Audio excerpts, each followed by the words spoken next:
Doctor क्या कर रहे हो? अरे क्या कर रहे हैं सर आप ये? क्या कर रहे हो? कोई मेरे करीब नहीं आएगा, लेकिन मैं डॉक्टर तारिका को मार दूंगा अभी यही। क्या बेवकूफी है, छोड़ो उसे, छोड़ो। निखिल, कोई बेवकूफी मत करना वरना। Sir please sir. Sir please, इस वक्त मैं कुछ भी कर सकता हूँ, मुझे मजबूर मत कीजिए। इस वक्त मैं कुछ भी कर सकता हूँ सर। निखिल, गन नीचे, गन नीचे रखो। गन टेबल पे तो उधर रखो। आपका मोबाइल, मोबाइल। लेकिन हमारा मोबाइल और गाड़ी की चाबी।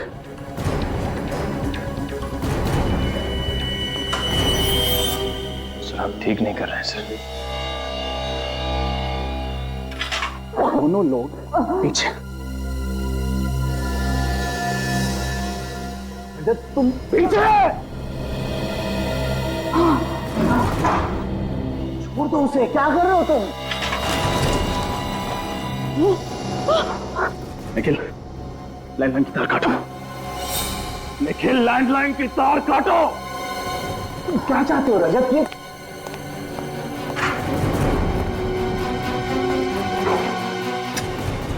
सर, तुम एक सीआईडी ऑफिसर हो रजत, अपनी जिंदगी बर्बाद मत करो। मैं अच्छी तरह से जानता हूं मैं क्या कर रहा हूं। इस वक्त मुझे अपने आप को बचाने का और कोई चारा नहीं है। कोई पीछे नहीं आएगा, कोई हिलेगा नहीं। Sir, I mean it.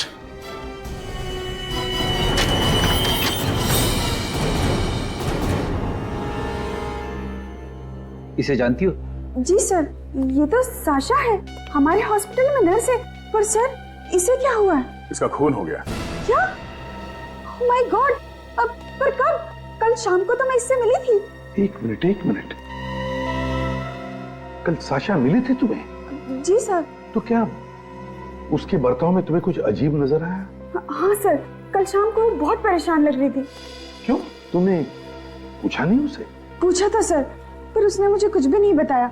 और फिर थोड़ी देर बाद वो डॉक्टर राघव से बात करने लगी। डॉक्टर राघव?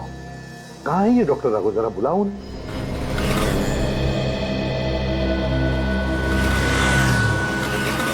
रजत, कर क्या रहे हो तुम? होश में तो हो? मैं होश में ही हूं डॉक्टर तारिका, और मैं जानता हूं मैं क्या कर रहा हूं। गलत हो, फिर भी क्या करूं, हालात ही कुछ ऐसे हैं। पागल हो गए तुम, पागल। एसीपी सर को पता चलेगा ना तो बुरा हाल करेंगे तुम्हारा। अरे जब उनको पता चलेगा तो उन्हें भी देख लूंगा मैं। फिलहाल मुझे बस तुम्हारी मदद चाहिए। मदद? तुम्हारी मदद? मैं मर जाऊंगी लेकिन एक क्रिमिनल की मदद कभी नहीं करूंगी। क्रिमिनल? मैं जानता था तुम यही कहोगे। मैं ये भी जानता हूं कि कानून की नजरों में अपराधी हूं मैं, लेकिन जरा सोचो तारिका, एक सीआईडी ऑफिसर होकर मैं ऐसा क्यों करूंगा? और अगर मैं ऐसा करता भी हूं तो रंगे हाथों कैसे पकड़ा जाऊंगा? अरे 100 तरीके ढूंढ लूंगा मैं अपने आप को बचाने के। क्या तरीका है समझाने का? हाँ, देखो तुम क्या कर सकते थे और क्या नहीं, ये मैं देख चुकी हूँ अभी। अगर तुम निर्दोष होते ना तो मुझे इस तरह से किडनैप नहीं करते। मैं जानता हूं कि किडनैपिंग भी एक जुर्म है, उसके लिए आई एम सॉरी। देखो रजत, ये ड्रामा बंद करो और चुपचाप अपने आप को सीआईडी के हवाले कर दो। ठीक है, अगर तुम्हें मेरी बातों पे यकीन नहीं है तो ये रहे मोबाइल्स और ये रही गन।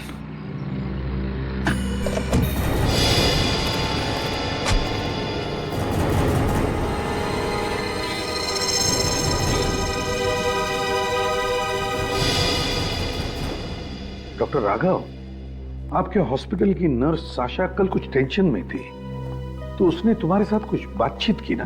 जी सर। क्या क्या बातचीत हुई, जरा बताइए। एक मरीज के बेटे ने उसे डांट दिया था सर, तो थोड़ी टेंशन में थी वो, तो मैं उसे समझा रहा था बस। कौन सा मरीज? मिस्टर विनय सर, उन्हीं के बेटे ने उसे डांटा था। शायद आप जानते भी होंगे उन्हें, वो भी सीआईडी में काम करते हैं, सीआईडी इंस्पेक्टर हैं, मिस्टर रजत नाम है उनका। क्या?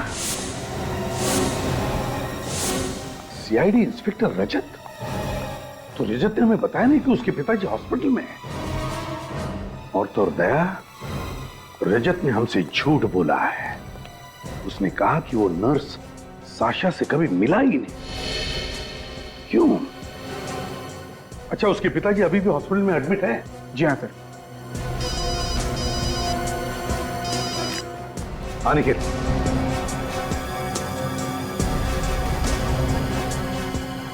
क्या रजत ने तारिका को अगवा कर लिया? ये कर, अच्छा ठीक है। श्रेया, सर, सचिन को फोन करो और उससे कहो कि वो रजत को ट्रेस करें।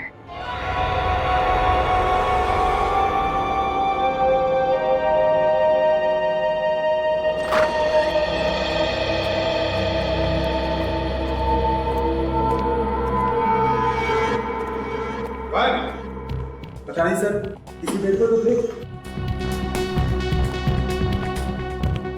इसी बेड पर थे तो फिर गए कहां?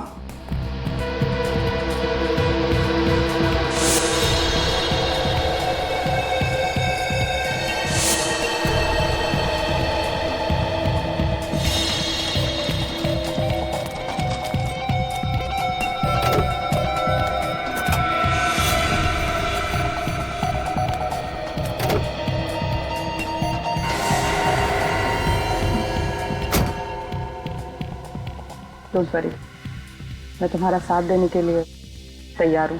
थैंक यू तारिका। लेकिन पहले तुम्हें सब कुछ सच सच बताना पड़ेगा कि इन्हें बचाने के लिए तुम इतना बड़ा रिस्क क्यों उठा रहे हो। ये है कौन?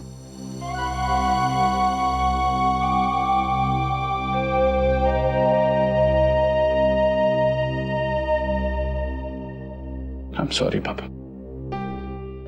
I'm really very sorry।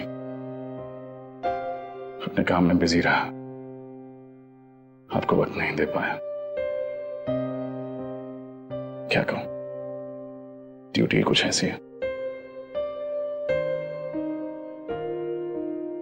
वानी,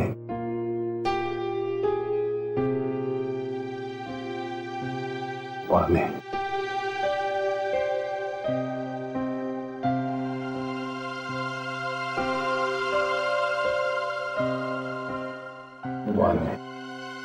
मैं भी लेकर आता हूँ पापा। हालत बहुत खराब है, आप थोड़ा सा ख्याल रखिए उसकी। एक्सक्यूज मी, आप यहाँ काम करने आती हैं या बातें? पेशेंट उधर पानी मांग और आप यहाँ जग हाथ में लिए टाइम पास कर रही हैं।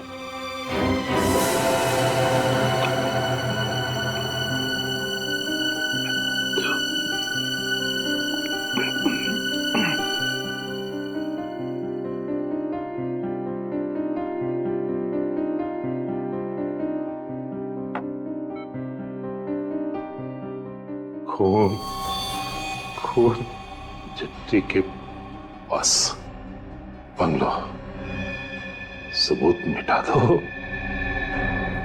सबूत मिटा दो।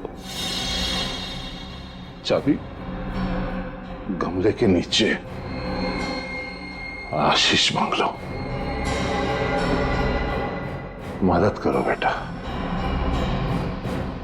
मदद करो बेटा।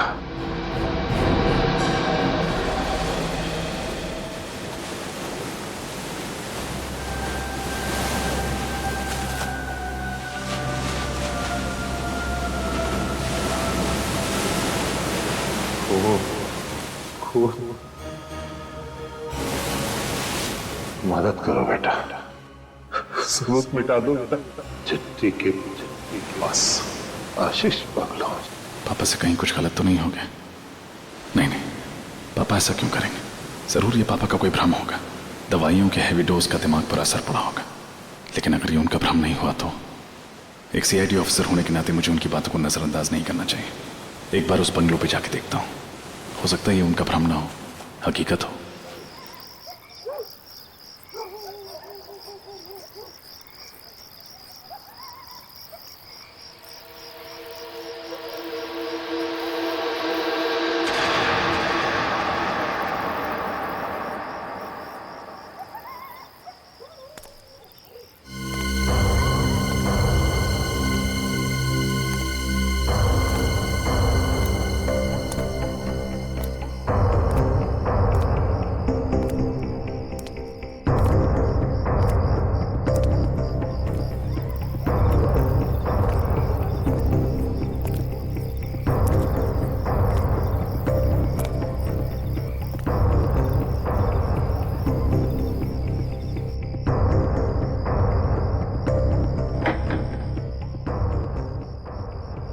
चाबी गमले के नीचे।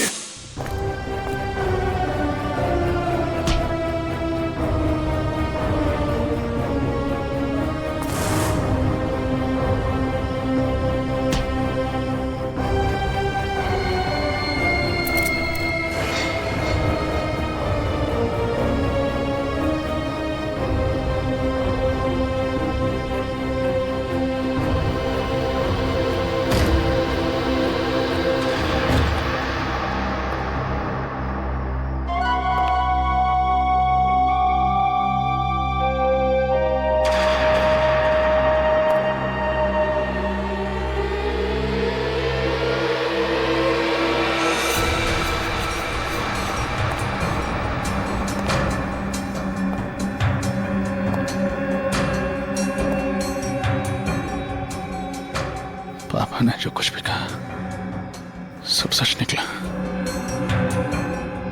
ये उनका भ्रम नहीं था।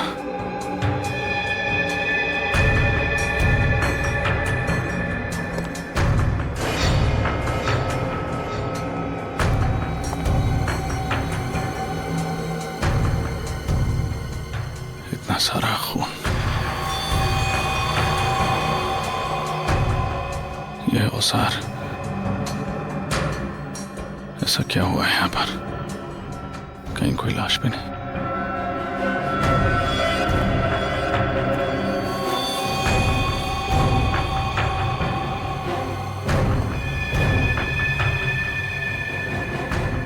पापा ऐसा नहीं कर सकते। वो ऐसा क्यों करेंगे? वो किसी का खून क्यों करेंगे?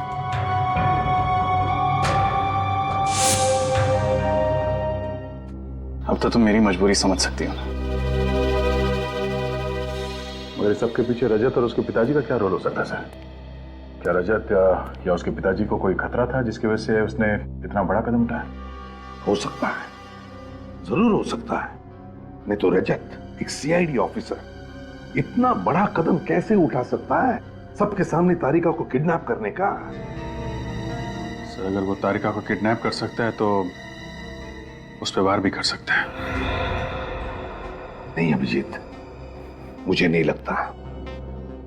एक जुर्म छुपाने के लिए वो ऐसा जुर्म नहीं करेगा तारिका पर वार करने का। सही कहा आपने सर।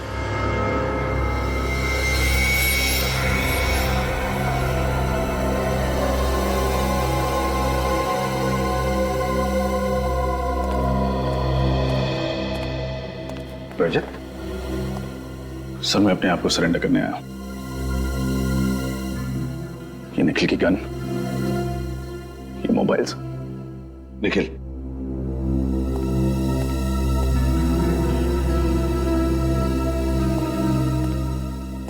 अपने गुनाहों के लिए मैं अपने आप को कानून के हवाले करता हूं। कौन से गुनाह? बंगलों में किए गए खून, कुएं से मिली लाशें, सारे कंकाल, नर्स साशा का मर्डर। तारिका कहाँ है?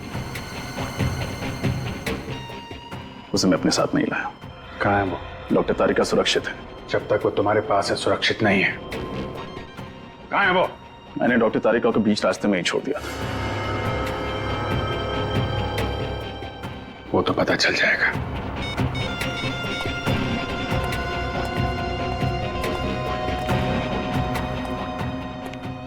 तुम्हारे पिताजी कहाँ हैं? सर वो मैं नहीं बता सकता।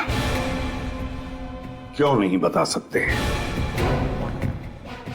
आप मुझसे कुछ और पूछिए, लेकिन अपने पिता के बारे में पूछे गए सवालों के जवाब मैं नहीं दे पाऊंगा। तुम्हें जवाब देना ही पड़ेगा, समझे? तो बताओ, तुम्हारे पिताजी का उस बंगले से उस नर्स साशा के साथ क्या कनेक्शन है? क्या कनेक्शन था?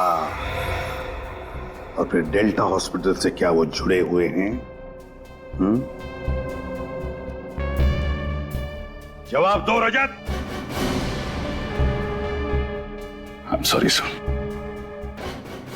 मैं अपने पिता के बारे में कुछ नहीं बता सकता। आप मुझे अरेस्ट कीजिए, आपका मुजरिम आपके सामने खड़ा है।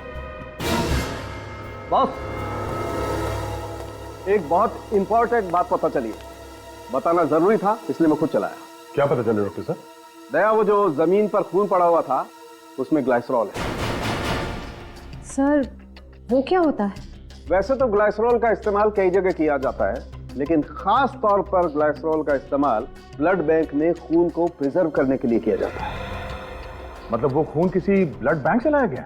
हाँ, किसी ने जानबूझकर ब्लड बैंक से वो ब्लड लिया और उस जमीन पर और उन औजारों पर लगा दिया। इसका मतलब है जिसकी भी ये साजिश है वो जरूर किसी ब्लड बैंक या हॉस्पिटल से जुड़ा हुआ है। ब्लड प्रिजर्वेशन का प्रोसेस बहुत ही महंगा होता है। छोटे मोटे अस्पताल में और छोटे मोटे ब्लड बैंक में काम नहीं किया जा सकता।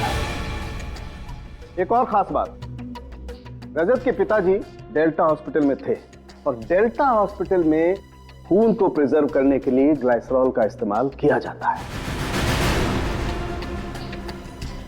Delta Hospital. Doctor Anup, doctor Anup, doctor Anup. Sir ये सारे रिसर्च डॉक्टर अनूप के नाम पर है? दया, इस डॉक्टर अनूप को ही इतने सारे खून के बॉटल्स की जरूरत क्यों पड़ी? और सर पिछले 2 दिनों में ही उन्होंने ये सारी बॉटल्स ली हैं। सर शायद ये डॉक्टर अनूप ही इन सारे गुनाहों का करता धरता हो सकता है दया, हो सकता है। ये डॉक्टर अनूप कहाँ मिलेंगे? सर वो तो कुछ देर पहले ही चले गए। चले गए? कहाँ चले गए? ये तो पता नहीं सर, लेकिन उनके लिए एक कॉल था। उन्होंने कुछ देर फोन पे बातें की और फिर तुरंत चले गए। किसने कॉल किया था? किसी केमिस्ट शॉप से फोन था। कौन सा केमिस्ट शॉप? ये तो पता नहीं सर, लेकिन आपको उनका नंबर मिल जाएगा। सर एक बात समझ में नहीं आ रही है, रजत सर ऐसा क्यों कर रहे हैं? क्यों सच को छुपा रहे हैं? सब कुछ ठीक हो जाएगा निखिल, बस एक बार पता चल जाए कि उस अस्पताल में क्या हो रहा है। सर वो अपने पिताजी के बारे में कुछ बताते क्यों नहीं है? खून, खून चिट्ठी के पास सबूत मिटा दो। मदद करो बेटा।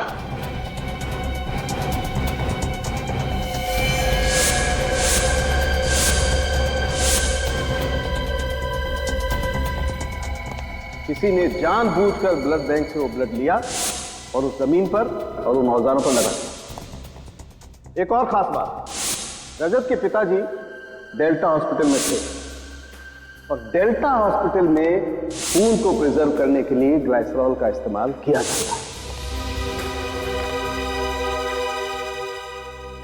मालूम है आज हॉस्पिटल में क्या हुआ है? कैसे? एक आदमी अपनी बीवी की कंप्लेंट करने लगा एसीपी साहब से। कहने लगा कि उसकी बीवी उसे मारती है, उससे काम करवाती है। अब सीआईडी के पास क्या यही काम बचा? लोग भी अजीब अजीब कंप्लेंट लेके आते हैं हमारे पास। कहते किसी का कुत्ता खो गया, किसी का बटवा खो गया, किसी की बीवी उसे मारती है। दूध वाला दूध में पानी डाल रहा है। अब ये सब कंप्लेंट सीआईडी सॉल्व करेगी क्या? कंप्लेंट? कहीं ऐसा तो नहीं कि पापा भी किसी की कंप्लेंट कर रहे थे मुझसे और मुझे लगा कि उन्होंने ये सब किया? हाँ, ऐसा हो सकता है, शायद ऐसा ही हो।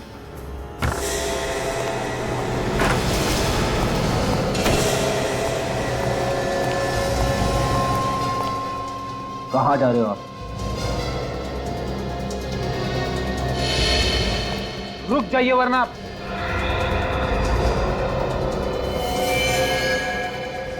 वरना?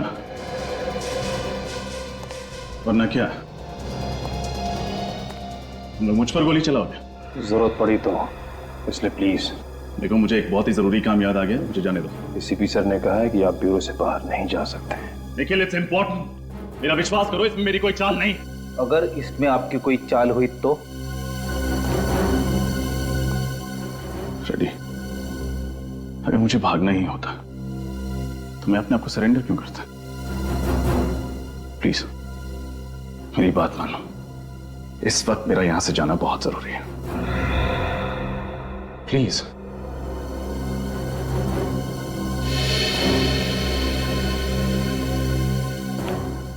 कहाँ जाना चाहते हैं आप? हेलो। SD chemist. जी कहिए। मैं सीआईडी से बोल रहा हूँ। मुझे एक पेशेंट के प्रिस्क्रिप्शन के बारे में कुछ इंक्वायरी करनी थी। जी जी, कौन से पेशेंट के बारे में सर? पेशेंट का नाम तो नहीं पता। फिर मैं कैसे इन्फॉर्मेशन दूं सर? देखिए, थोड़ी देर पहले आपने डेल्टा हॉस्पिटल में डॉक्टर अनूप को फोन किया था ना?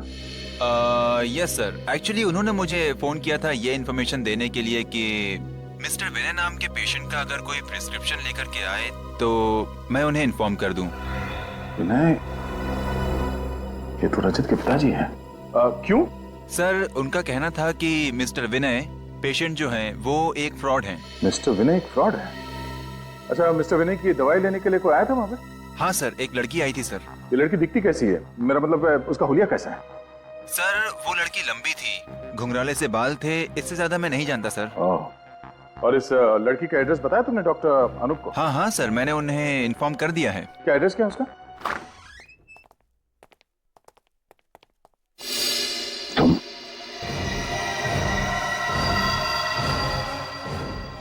बेटी ये यहां कैसे?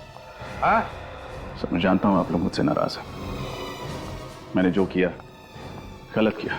अपने पिता को बचाने के लिए मैं उन्हें हॉस्पिटल से भगा के ले गया। पहले मुझे लगा था कि वो इस सब चीजों में शामिल है, लेकिन वो बेकसूर है सर। मगर तुम बेकसूर नहीं हो तुम बेकसूर, समझे? साशा के खून में तुम अभी भी निर्दोष साबित नहीं हुए हो। उस चाकू पर तुम्हारी उंगलियों के निशान है। तुम्हारे पिताजी इस वक्त कहां है रजत? क्यों सर? रजत, हमें पता चला है कि डॉक्टर अनूप किसी घुंघराले बालों वाली लड़की के पीछे गए हैं जिसके पास तुम्हारे पिताजी की दवाई की प्रिस्क्रिप्शन है, और जो मेडिकल स्टोर में गई थी दवाई खरीदने के लिए। क्या हुआ? तुम उस लड़की को जानते हो? हाँ सर, वो घुंघराले बालों वाली लड़की डॉक्टर तारिका है।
हिलना मत। बंदूक दे तेरी, बंदूक दे। कट। कौन हो तुम? चुपचाप ये बता कि रजत के पिताजी कहां पे हैं? पहले बोलो कौन हो तुम? जो पूछ रहा है उसका जवाब दे। बता, रजत के पिताजी कहां हैं? नहीं बताऊंगी। देख, दिमाग मत खराब कर, समझी? जल्दी बोल। बोला ना, नहीं बताऊंगी। तू ऐसे नहीं मानेगी? हाँ, दिखाऊं तुझे? क्या? नहीं बताएगी ना तो यहाँ पे तुझे गोली मार दूंगा। मार। नहीं बोलेगी? नहीं बोलेगी तू? बोला ना। नहीं। बता।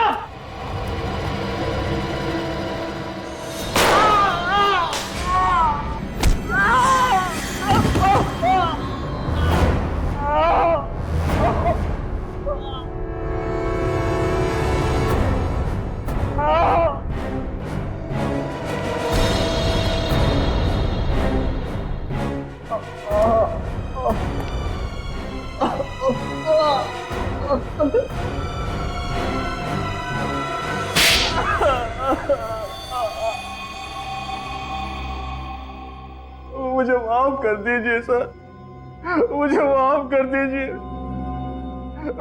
मैं ही कातिल हूँ, मैंने ही सारा खून किया सर। एक डॉक्टर होकर शैतान का काम किया तुमने। क्यों क्यों किए ये खून? क्योंकि लालच में सर मैं एक ऑर्गन्स का रैकेट चलाता था सर। पेशेंट के शरीर से अंग निकालता था और उन्हें बेचता था, जिससे मुझे बहुत रुपए मिलते थे सर। और सबूतों को मिटाने के लिए तुम लाशों को उस कुएं में फेंकते थे जिसमें तुमने पहले से सल्फेट्रेट मिलाया हुआ था। हाँ सर। रजत को क्यों फंसाया तुमने?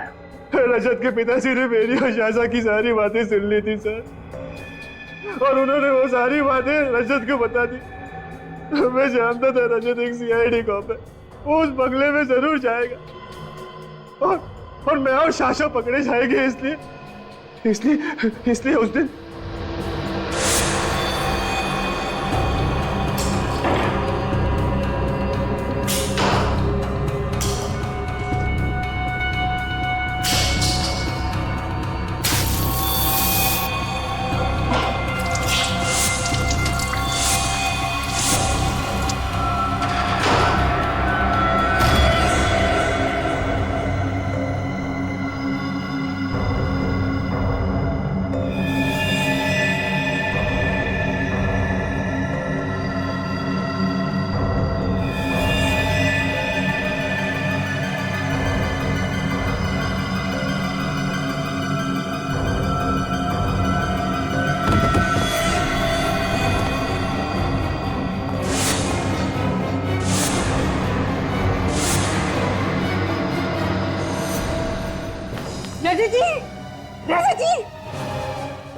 रजत जी उठिए,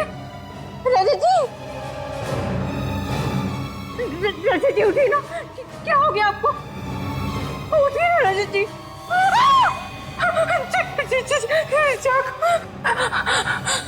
डॉक्टर!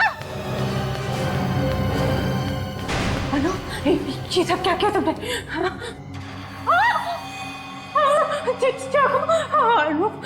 नहीं, मैंने कुछ नहीं देखा, मैं किसी से कुछ नहीं कहूंगी, मुझे मत मारो।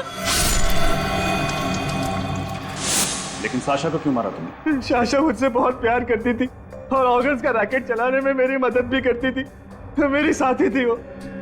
लेकिन अचानक पता नहीं उसे क्या हो गया, वो मुझे ब्लैकमेल करने लगी सर। इसीलिए मैंने एक वार से 2 शिकार कर लिए। साशा को भी मार दिया सर, उसका सारा इल्जाम रजत पे डाल दिया सर। तुम्हें क्या लगा कि सीआईडी को फंसाकर तुम बच जाओगे? लेकिन तुमने ये नहीं सोचा कि सीआईडी को फंसाकर तुम अपने लिए ही फांसी का फंदा तैयार कर रहे थे। इतने मासूम लोगों की जानें ली, किस लिए? पैसा कमाने के लिए, गलत रास्ते से। अब तो तुम्हें ऊपर वाला भी फांसी के फंदे से बचा नहीं सकता। ले जाओ इसे फ्रेडी।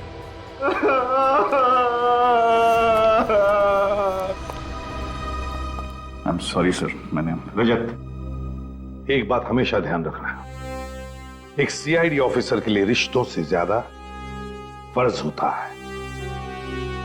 काम पर लग जाओ।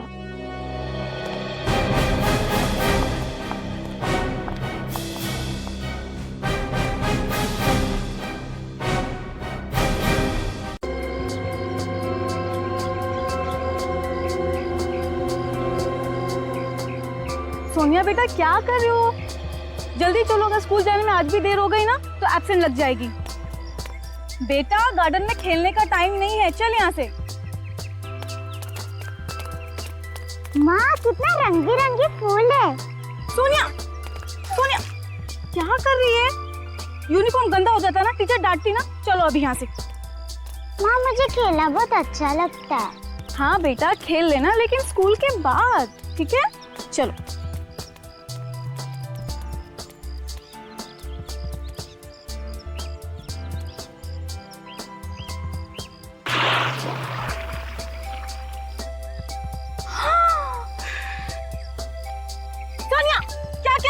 आखिरकार तुमने यूनिफॉर्म गंदा कर दिया ना। हे भगवान, मैं क्या करूं अभी? चल माँ, चल बिल्कुल बात नहीं मानती, बहुत जिद्दी हो गई है। आज मैं तुम्हारी टीचर से ना तुम्हारी कंप्लेंट करके ही रहूंगी, ये बहुत परेशान करने लगी है। चल चुपचाप एकदम यहाँ खड़ी रहेगी और हिलेगी नहीं, समझी तुम? हाँ, तुम्हारे पापा भी ना तुम्हें बहुत सर पे चढ़ा के रखे हुए हैं। तुम्हारे पापा से मैं कंप्लेन करूंगी और तुम्हारा खेलना कूदना आज से बंद।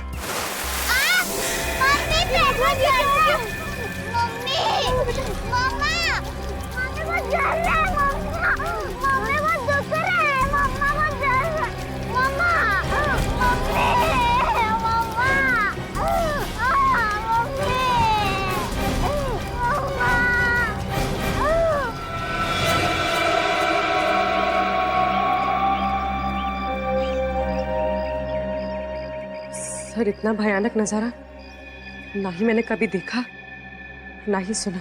इतनी सारी लाशें, कंकाल, मतलब एक अरसे से कोई आदमी मासूम लोगों को मार के कुएं में फेंक रहा है। किसी नॉर्मल आदमी का काम नहीं हो सकता। ये आदमी दिमाग से बीमार है, साइको है कोई। बीमार भी है और शातिर भी। तभी तो इतने सालों से लोगों को मार के कुएं में फेंक रहा है और किसी को उसके जुर्म के बारे में पता भी नहीं चला। तो माँ और बेटी ने देख लिया, नहीं तो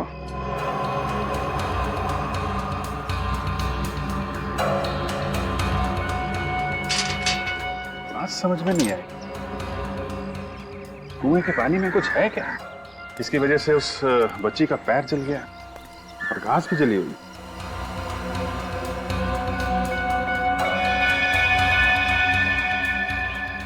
अभिजीत, इतने सारे लोगों को अलग अलग जगह पे मार के यहाँ पे लाके फेंकना कोई आसान काम नहीं है। कहीं तो मारता होगा, कोई ना कोई जगह तो होगी जहाँ पे वो खून करता होगा। इस इलाके में ज्यादातर इन्वेस्टर के बंगले हैं जो ज्यादातर खाली रहते हैं या कोई रहता नहीं वहाँ पे। ये तो और भी अच्छा है उसके लिए। एक काम करते हैं, सारे बंगलों चेक करते हैं। कोई केयर टेकर, वॉचमैन, किसी ने कुछ तो देखा होगा। चौकीदार वगैरह तो दिख नहीं रहा। घर में कोई है भी कि नहीं? कोई तो है घर में, दरवाजा अंदर से बंद है।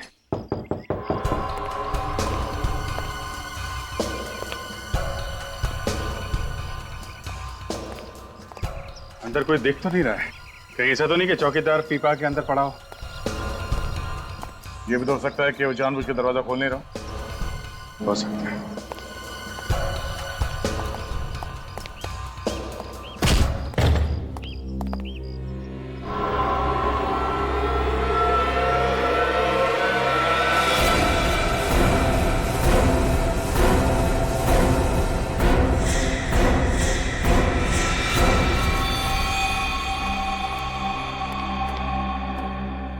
इतना सारा खून।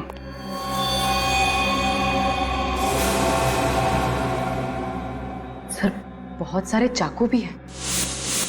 यहाँ घर के अंदर इतना सारा खून और वहां कुएं में इतनी सारी लाशें हैं। कोई ना कोई कनेक्शन है आपस में।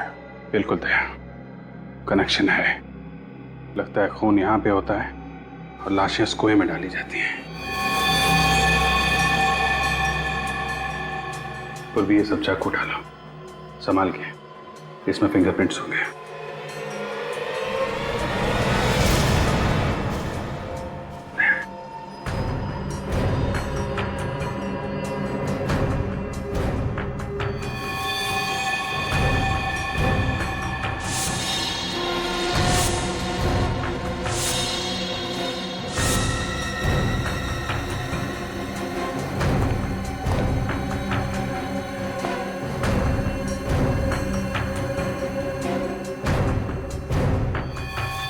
फिर इसे तो किसी ने चाकू मारा है। पर ये है कौन?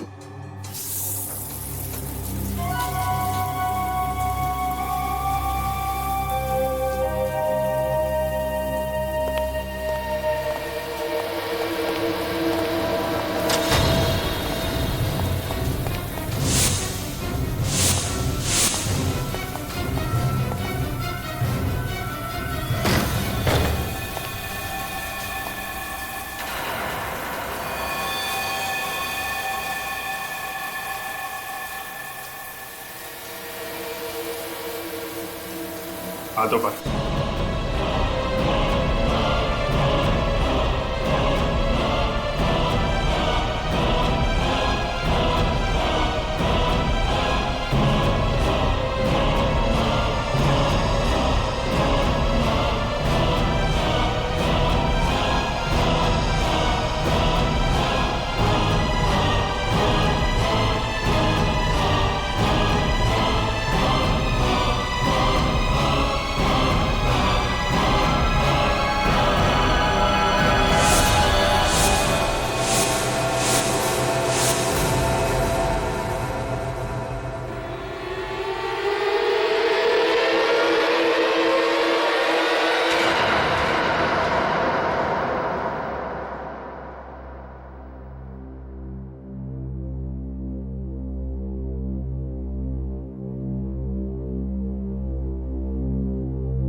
बताओ रजत, क्यों किया तुमने उस लड़की का खून? मैंने लड़की का खून? हाँ रजत, तुमने एक लड़की का खून किया है, चाकू मारा है उसे।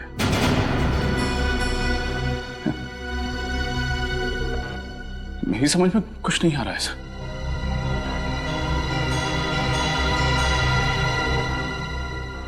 देखो रजत, छुपाने से कोई फायदा नहीं है, बेहतर होगा तुम कोऑपरेट करो। सर, मैं इस खून के बारे में कुछ नहीं जानता। और ये किस लड़की के बारे में बात कर रहे हैं आप लोग? शायद इस फोटो को देखकर तुम्हें कुछ याद आने लगे। हाँ, हम इस लड़की की बात कर रहे हैं। इस लड़की की जानते हो? हाँ, रजत जी, रजत जी उठिए, रजत जी। मिले उससे तो कोई बात की हो?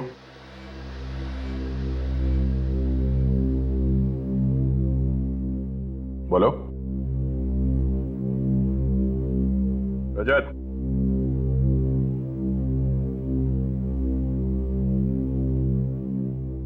नहीं सर।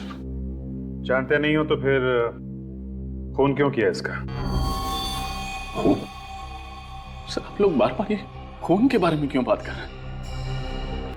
रजत, जिस बंगले में हमें इस लड़की की लाश मिली, उसी बंगले में हमें तुम भी मिले थे, और वो भी खून से लथपथ। और साळुंखे ने बताया कि वो खून इस लड़की का था।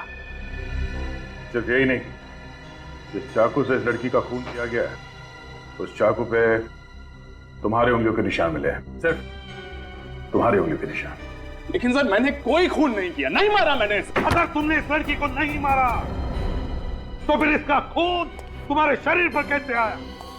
तुम्हारे उंगलियों के निशान उस चाकू पर कैसे आए? क्या करने गए थे तुम उस घर में जहां पर इतने सारे चाकू और इतना सारा खून मिला? क्या करने गए थे? और उस घर के पास वाले कुएं में इतनी सारी लाशें कहां से आई? बताओ, क्यों गए थे तुम उस घर? क्या करने गए थे? और फिर ये लड़की वहां उस घर में कैसे पहुंची? बताओ, बताओ, खामोश क्यों? तुम्हें क्या लगता है खामोश रहने से तुम बेगुनाह साबित होगे? लगता है सीआईडी के तौर तरीके तुम भूल गए हो रजत। शर्म आती है मुझे कि तुम हमारे सीआईडी का एक हिस्सा हो।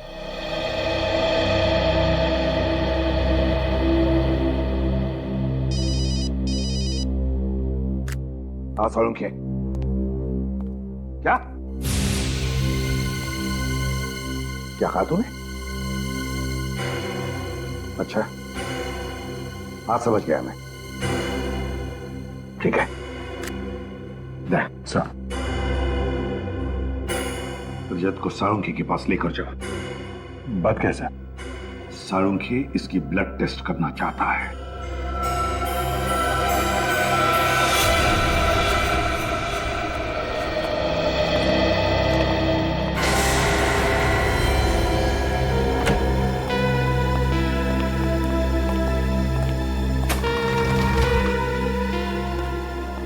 साळुंखे, कुएं में से जो लाशें मिली, इनके बारे में कुछ पता चला? हाँ बस, इन लाशों का और कुएं के पानी का मैंने टेस्ट किया है। वो पानी तो पीने के लायक ही नहीं है। उस पानी में तो बहुत ज्यादा मात्रा में सल्फेट मिला हुआ है। सल्फेट? ये तो बहुत ही पावरफुल केमिकल है। हाँ, और इस केमिकल का कोई रंग नहीं होता और पानी में बहुत आसानी से घुल जाता है। और सल्फेट से बहुत ज्यादा जहरीले केमिकल्स बनाए जा सकते हैं, फर्टिलाइजर बनाए जा सकते हैं। और अगर किसी चीज में इसकी बहुत ज्यादा मात्रा मिला दी जाए तो इंसान का मांस, उसकी चमड़ी, उसकी हड्डियां, यहाँ तक कि मेटल और पत्थर को भी मिनटों में पिघला देता है। हाँ साळुंखे, इसीलिए तो ये सारी लाशें इतनी जल्दी गल गई और फिर दुर्गंधी भी नहीं थी। बिल्कुल बॉस। अच्छा साळुंखे, तू इनके चेहरे बना सकता है? नहीं, लाशों की ऐसी हालत है कि इनका चेहरा नहीं बनाया जा सकता है। हड्डियां भी बुरी तरह से गल चुकी। अच्छा, मौत कैसे हुई ये तो बता सकता है ना तुम? हाँ, ये पता लग सकता है, लेकिन उसमें थोड़ा वक्त लगेगा। चलो ठीक है, तब तो आसपास के पुलिस स्टेशन से पता लगाएंगे कि इसकी गायब होने की रिपोर्ट लिखवाई गई है क्या।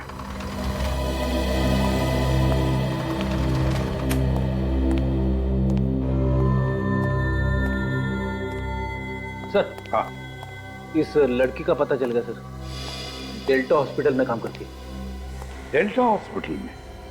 ठीक है, निखिल, रजत की टेस्ट होने के बाद इसे ब्यूरो ले जाओ, और जब तक हम नहीं आते इस पर कड़ी नजर रखना। चला था।